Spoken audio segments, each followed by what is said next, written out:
je me présente aux élections municipales de mars 2026 pour la population de Sainte-Suzanne. C'est une commune que vous connaissez puisque vous étiez déjà conseillère générale de 98 à 2004. Exactement. Alors depuis 1998, j'étais élue justement conseillère générale de Sainte-Suzanne, au premier tour d'ailleurs, parce que c'est vrai que les gens avaient un besoin urgent d'un vrai changement. Et donc c'est pour ça que j'ai été élue. Et d'ailleurs c'est grâce à cette élection que par la suite j'ai pu avoir un cursus politique où j'ai pu faire pas mal d'actions. C'est pour ça que je suis très reconnaissante envers cette population, parce que grâce aux habitantes et aux habitants de Sainte-Suzanne, j'ai été propulsée sur la scène politique très rapidement. Et très rapidement, j'ai eu beaucoup de postes à responsabilité, que ce soit vice-présidente du département, en charge de l'économie solidaire, ensuite en charge de la jeunesse. Ensuite, j'ai été vice-présidente déléguée au niveau de la région, déléguée de la solidarité, ensuite déléguée du logement. Et enfin, je suis devenue députée grâce aussi aux habitants de Sainte-Suzanne en 2017. Voilà. Donc c'est pour ça que j'ai une reconnaissance. Et face au malaise qu'il y a à Sainte-Suzanne, face au désintérêt de la municipalité envers ses habitantes et ses habitants, quand on voit que ce soit dans les quartiers, que ce soit pour la jeunesse, les personnes âgées, que ce soit pour les personnes handicapées, que ce soit l'environnement avec ce site d'enfouissement de déchets.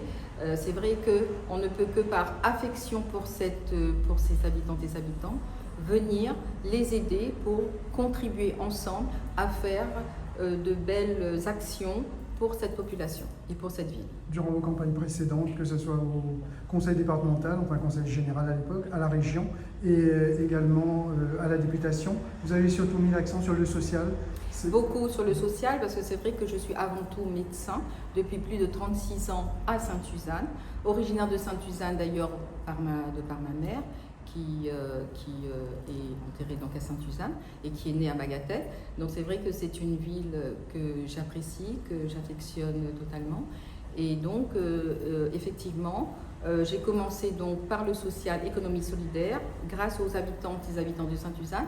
Donc dès 2001, j'ai pu mettre en place le dispositif ADEN au département, aide départementale aux entreprises nouvelles, où en fait j'avais fait un dispositif, un prêt à taux zéro. À l'époque c'était en francs, 40 000 francs, maintenant c'est en euros, 8 000 euros, qu'on prête à tout porteur de projet, quel que soit l'âge, pour créer leur propre activité. Et grâce à ce dispositif, depuis 2001, 100 entreprises sont créées par an dans toute la Réunion, et c'est toujours pérenne, donc tous les ans depuis 2001, 100 entreprises sont créées par an. Ensuite, j'ai été aussi vice-présidente, déléguée à la jeunesse, parce que j'étais conseillère générale également du quartier du Chaudron.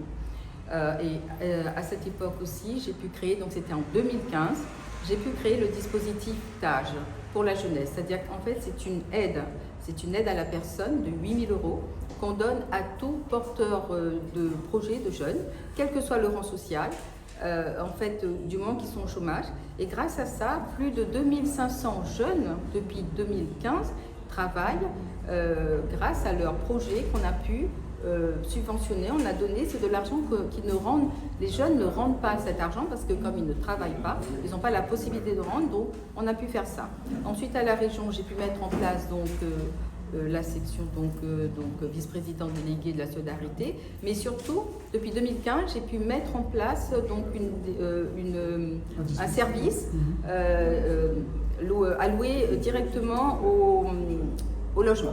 Ce qui veut dire que j'ai pu mettre en place, comme au PAC Réunion par le département, cette fois-ci c'est un budget régional où j'ai pu mettre en place pour les habitants de conditions modestes avec des habitations vétustes, j'ai pu mettre en place des aides de 20 000 euros par habitat. En même temps, on faisait travailler des très petites et petites entreprises. On a pu mettre en place des milliers d'améliorations d'habitat. Et on a aussi pu faire accession à la propriété, c'est-à-dire que que les gens puissent accéder à leur propriété, on a pu mettre en place une aide aussi de 20 000 euros pour rénover leur habitat social pour qu'après ils puissent acheter.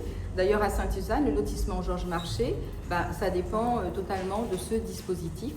Et bien d'autres actions ont répercuté en tout cas sur ma ville de Sainte-Suzanne. D'accord, là vous allez vous présenter avec l'étiquette la AMPR et le soutien de l'UDR, le mouvement d'Éric Ciotti, le parti d'Éric Ciotti. Voilà, exactement. Éric Ciotti, je le connais, c'est quelqu'un que moi j'apprécie beaucoup. C'est vrai qu'il était notre président à l'époque des Républicains. Ensuite, il a fait son propre parti qui s'appelle Union des droites pour la République et il m'a sollicité, demandé d'être sa représentante à l'île de la Réunion.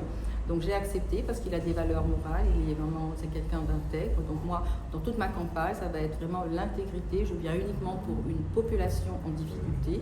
Je viens pour aider, quel que soit, je vous dis, le rang social, quel que soit leur âge, parce que j'estime que ces habitants ont besoin d'être aidés. Donc je serai à la fois pour la population, l'APR, en fait, mon parti, donc c'est avant tout la population de la Réunion, mais initialement c'était d'abord Sainte-Suzanne. Donc je garde toujours cette étiquette de avenir meilleur pour la Réunion, dans la France et l'Europe, avec surtout le parti de la population. En fait, mon parti, c'est la population. Et depuis l'année dernière, 2024, donc j'ai rejoint l'Union des droites pour la République. Donc en même temps, j'aurai aussi ce soutien de l'UDR. Voilà.